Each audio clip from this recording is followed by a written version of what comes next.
अरे ॿुधो ता। अरे कम ॿुधाए न जीअरा जिन ॾिसी कान थी फोन ते पियो ॻाल्हाए सीधो पियो लिखारायां छा थी चई ॿोड़ो कान आहे ॿुधाए। अच्छा घर जो सौदो पिया लिखारायो हुन कंदु बगे खां वण पाउडर जो तो लिखारायोसि। लिख भाई लिख हिन जो बि हिकु माल पाउडर। अच्छा पुछे पियो कहिड़ो पाउडर। अरे बूथ ते लॻाइण वारो फेस पाउडर। अच्छा अरे बूथ ते लॻाइण वारो हिकु मन फेस पाउडर खपे।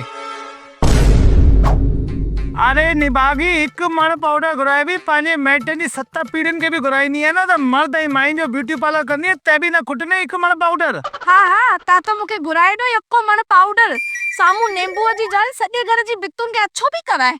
अरे जया जल्दी वो सफेदी भी कराए पंहिंजे घर में। चंडी माई मूंखां हर ॻाल्हि ते रीस करे मां हनुमान जे मंदिर में वञा त मूंखां पहिरीं राम जे मंदिर में पुञी वञे।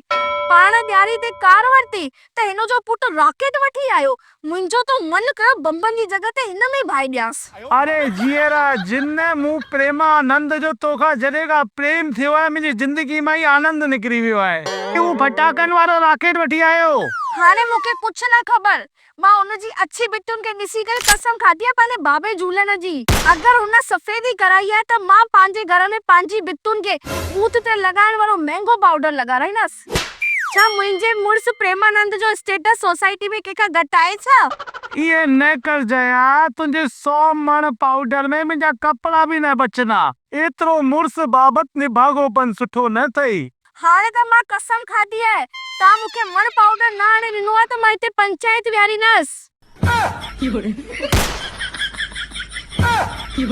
अरे केॾा विया ही वियाऊं न मण पाउडर वठण।